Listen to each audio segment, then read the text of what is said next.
I'm not sure what hurt more, the words themselves, or the way he laughed when he said them. "It's done, Janelle," my stepfather told me. "I sold your father's cabin. You can't stop it." In that moment, I felt something inside me split open, like he hadn't just sold a piece of land, but ripped the last piece of my father out of my hands. The end of my shift wrapped around me like a damp blanket, heavy with the chill of Juneau's sea air. Salt still clung to my sleeves as I stepped into the break room, grateful for a moment away from the constant chatter of radios and the bright glare of radar screens. I hadn't even settled onto the chair when my phone buzzed across the table. Richard, Stepdad. The name alone carried a familiar weight, but I answered anyway, expecting something routine, another small demand wrapped in forced civility. What came instead slid under my skin like a blade. He said the cabin in Mendocino was gone, sold, final. His tone was disturbingly casual, almost upbeat, as if he were talking about clearing out a garage, not erasing the last piece of my father still anchored to this world. For a moment, all I heard was the soft hum of the vending machine and my own breath thinning in my chest. That cabin held my childhood, summers by the water, and the quiet steadiness my father carried everywhere he went. Losing it didn't feel like losing property. It felt like losing him again. My hand tightened around the edge of the table, grounding myself as everything inside me slipped downward, slow and bruising. Richard ended the call with a finality that left no room for air. I stared out the fogged window at the pale morning outside, feeling the decision settle in me with unmistakable clarity. I needed to go back to Mendocino. Everything began there. The mist thickened as I drove deeper into Mendocino, curling through the redwoods like it had been sitting there for years, waiting for me to come back. The air smelled of wet bark and cold soil, and for a brief moment I let myself believe the lake would look the way it had when my father was still alive. But that hope snapped the second I caught sight of a warm glow leaking through the trees. A light was on inside the cabin. Then came the sharp, steady crack of a hammer. I pulled up slowly, my headlights sweeping across a figure on the roof. A man I had never seen adjusted a row of shingles, pausing only when he noticed me. He waved in an easy, neighborly way, like I was returning to a place I'd abandoned long ago. Inside, he showed me the sales contract, spreading it across the kitchen counter as if he were giving a tour of his own home. Everything looked polished and official, multiple signatures, notarization, county stamps, everything except the one signature that mattered, mine. He explained, kindly enough, that my father had authorized my mother's husband to act on behalf of the family. My stomach tightened. Around us, the cabin looked familiar, yet wrong. The doorway still bore the faint carving my father and I etched together, J plus Dad, summer 2004. Its edges softened by time, but the rest of the room had been stripped of him. His gear was shoved into a lopsided stack in the corner, as if someone wanted it gone but didn't care where it landed. When I confronted my mother later that afternoon, she admitted she'd signed paperwork without reading it.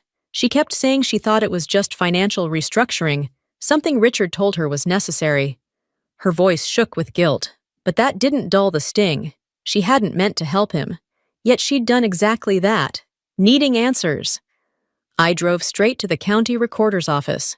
The clerk pulled up the digital file, frowning as he clicked through the history.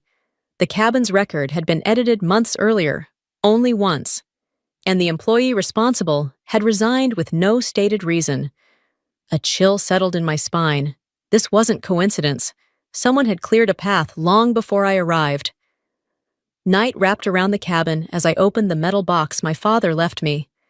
The hinges groaned softly, releasing the scent of old paper and lake air.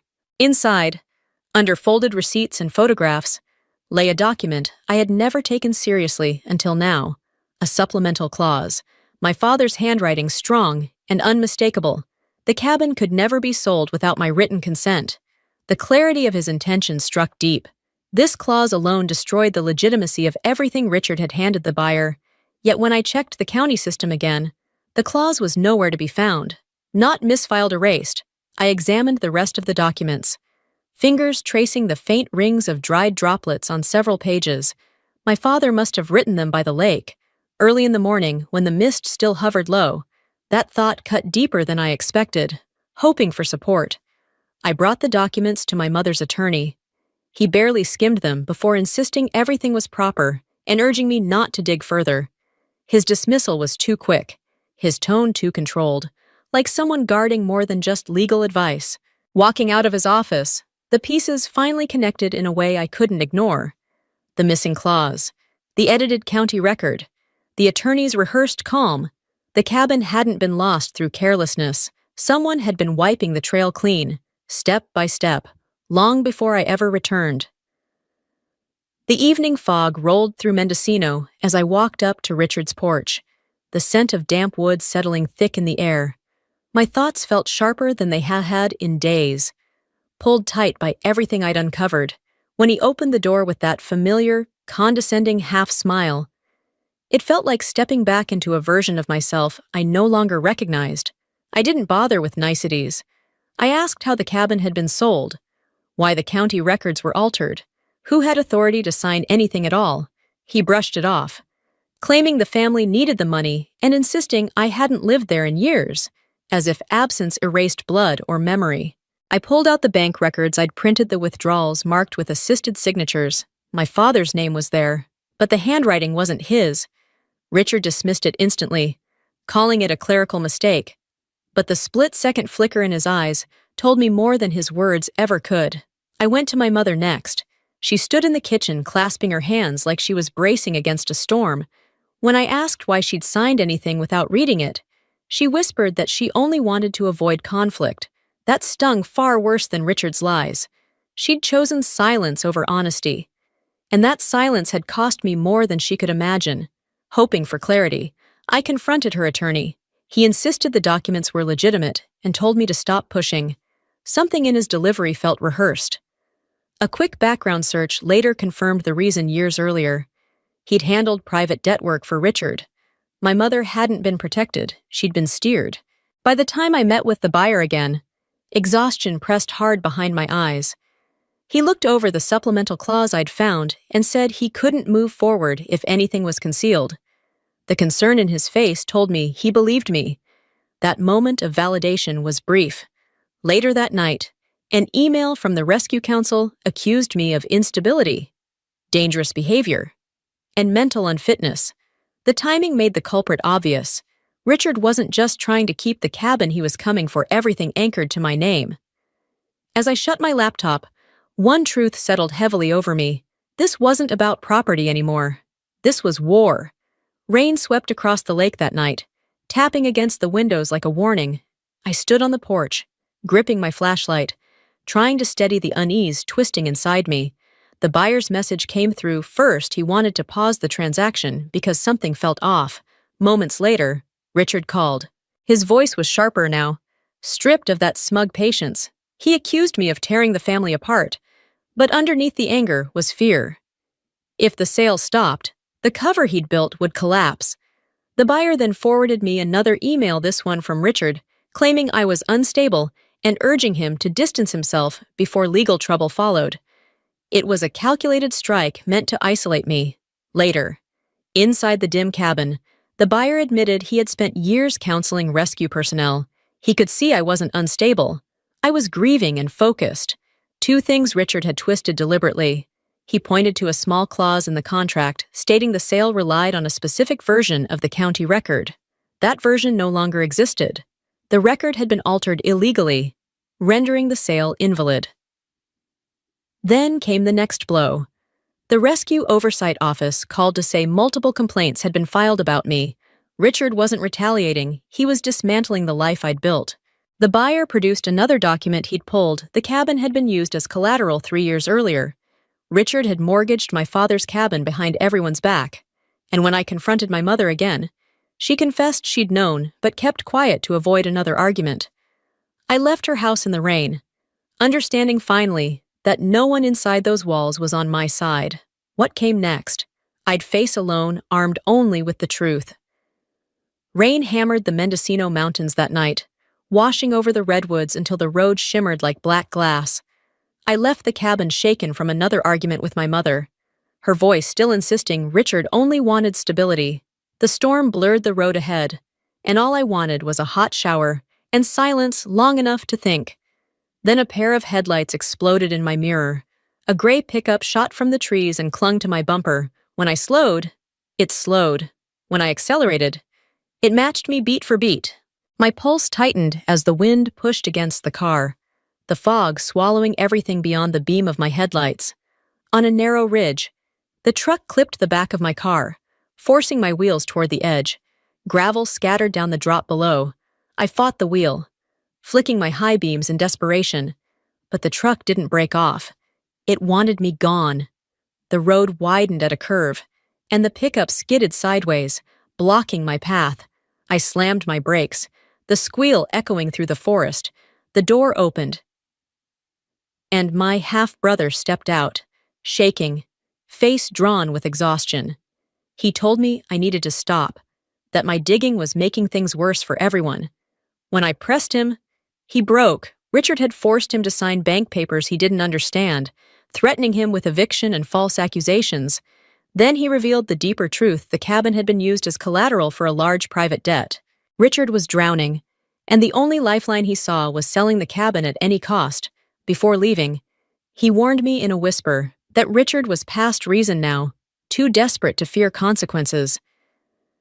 As the pickup disappeared back into the storm, the truth settled cold and heavy.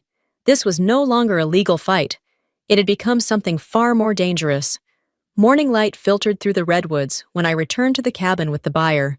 The storm had passed, but the stillness inside felt unnervingly deliberate, as if the cabin knew what we were about to find. He paused in the living room, tapping a section of the floor where the echo rang hollow. We lifted the plank, revealing a small rusted safe buried beneath the boards. The latch had already been broken long ago. Inside, wrapped in fading paper, lay my father's journal, old bank slips, and a photocopy of the missing supplemental clause. The first page of the journal caught my breath. My father had predicted this, that someone close might one day try to pry the cabin from our hands. He wrote about Richard's early attempts to access his finances and his decision to create a hidden addendum with an attorney he trusted.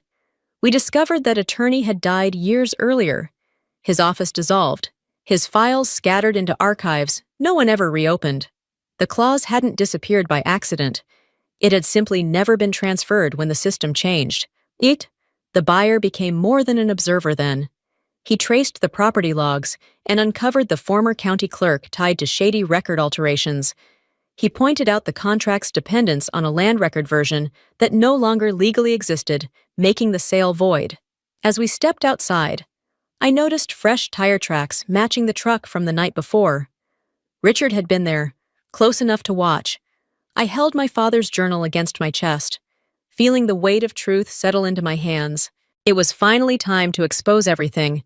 The Mendocino courtroom felt colder than the storm outside, its neon lights humming above benches packed with locals hungry for answers about the cabin dispute. I sat in the front row with my father's journal clutched in my hands, not out of fear, but because I could feel the moment tightening around me, the sense that what happened here would finally drag the truth into daylight. My attorney began by projecting two versions of the land records. First came the untouched original, then the version that had been altered. The differences were glaring. Entire sections rewritten as if someone had tried to rearrange history. Murmurs swelled across the room while Richard sat stiffly, his complexion draining even as he forced a calm expression. When it was my turn, I read from my father's journal his fear that the cabin would be taken, his decision to hide a supplemental clause, his suspicion that someone close had tried to access his accounts. The handwriting expert confirmed the entries belonged to him, and a sharp ripple of reaction shifted through the courtroom. My mother was called next. Her voice shook as she admitted she'd signed it documents without realizing what Richard intended. The confession cracked something open. Grief and relief tangled in a way I couldn't untangle. Then the buyer stood and calmly explained that the sale depended on a version of the land record that no longer legally existed, making the transaction invalid. Silence swept the room. Cornered, Richard erupted, accusing me of plotting against the family. He didn't see the final blow coming, evidence tying the altered records to a clerk previously investigated for fraud. During the recess, Richard ran straight into the redwoods. Deputies called for backup, and when the sheriff turned to me for guidance, I understood the chase wasn't over. Not until the truth was. Night settled over the redwoods like a heavy curtain, the kind that swallowed sound and turned every shadow into a warning. Flashlights sliced through the darkness as deputies spread out across the forest, their voices echoing faintly whenever they called Richard's name. I broke away from the group and followed the narrow path toward the lake, my boots sinking into damp soil. It was the place my father always retreated to when he needed clarity. And somehow I knew that if Richard stopped running, it would be there. The closer I drew to the water, the more the air shifted thick, cold, still. My heartbeat slowed, steady but heavy, as if preparing me for a truth I'd avoided for far too long. When I stepped onto the rocky shoreline, the beam of my flashlight caught a hunched figure perched on a boulder. Richard! His shoulders trembled, his face bleached pale under the light. He didn't stand or try to run again. He just stared at me with a mixture of fear, shame, and something almost like relief. He muttered that I didn't understand, but the words spilled out before I could answer. He owed a massive debt to private lenders, the kind of people no one reasoned with. The cabin had been his only escape route. He confessed to everything, using it as hidden collateral, forcing my brother to sign documents he didn't comprehend, altering county records, siphoning money from my father's accounts, even sending letters meant to dismantle my career piece by piece, each admission struck with the weight of a blow, unraveling whatever pieces of family I still believed existed. Then he crumpled under the weight of his own downfall. He whispered that he had always hated how my father carried himself, calm and capable, even in death outshining the man who replaced him. Hearing it out loud froze me. It wasn't remorse. It was jealousy rooted, festering, finally exposed. I asked what he planned to do at the cabin before fleeing. A strange laugh escaped him, brittle and exhausted. He said he intended to burn everything: papers, records, the cabin itself, level it to ash so nothing could tie back to him, not even the memories my father left behind. Before the words fully settled, the sheriff and 2 deputies emerged out of the dark. Richard didn't resist when they cuffed him, his head bowed, movements limp, as if the confession had emptied whatever fight he had left. I watched him being led away with a hollowness that surprised me. No triumph, no vindication, just the quiet ache of something irreparably broken. The damage he caused didn't disappear with the click of handcuffs. The cabin was safe now. But as I stood by the lake, mist curling above the water, the forest breathing around me, I knew this night wasn't an ending. It was only the threshold of what came next. A week after the final hearing, Mendocino felt gentler, as if the forest itself had exhaled. Morning sunlight shimmered across the lake like scattered silver, and the cabin finally quiet, scrubbed clean of Richard's shadow, felt like it belonged to the world my father loved, not the chaos it had endured. I stood on the porch with a warm cup between my hands, listening to the soft beat of wings cutting through the trees. The air carried only pine, sun, and stillness. The court's decision had been clear. The cabin was legally and irrevocably mine. Richard was found guilty of fraud, witness intimidation, and record tampering. The lawyer who enabled him was now under investigation. My brother, pressured into complicity, was officially absolved. When my mother apologized through tears, I told her I needed time because time was the only way to rebuild anything honestly. It wasn't distance out of anger. It was a boundary I should have drawn years ago. Later that morning, the cabin's would-have-been buyer, the retired psychologist, who had become an unlikely anchor, walked up the porch steps. He studied the familiar view and asked what I planned to do with the place now that it was mine again. I looked out at the lake, its surface calm and wide, and said I wanted it to become a space where rescue workers could breathe, recover, and find steadiness after everything the job takes from them. A small retreat, nothing elaborate, just a place where the world quiets enough to let someone feel whole again. He offered to help, no hesitation, only sincerity. When he left, I opened my father's journal one last time, near the end. In his steady handwriting, he had written that the cabin was meant to be where I found myself when life pulled me too far from center. Reading it, I realized how strange and fitting it was that everything I'd endured had led me straight back here. What returned to me wasn't just a property, it was my father's intention. Restored. I placed the journal in the new safe, closed the door, and turned the key. The soft click settled into the room like a final punctuation mark. Stepping outside again, the lake opened in front of me, bright and quiet, and for the first time in years, my feet felt firmly on the ground. I wasn't standing to defend anything anymore. I was standing to begin, standing to begin, standing to begin, standing to begin, standing to begin, standing to begin, standing to begin, standing to begin, standing to begin, standing to begin, standing to begin, standing to begin,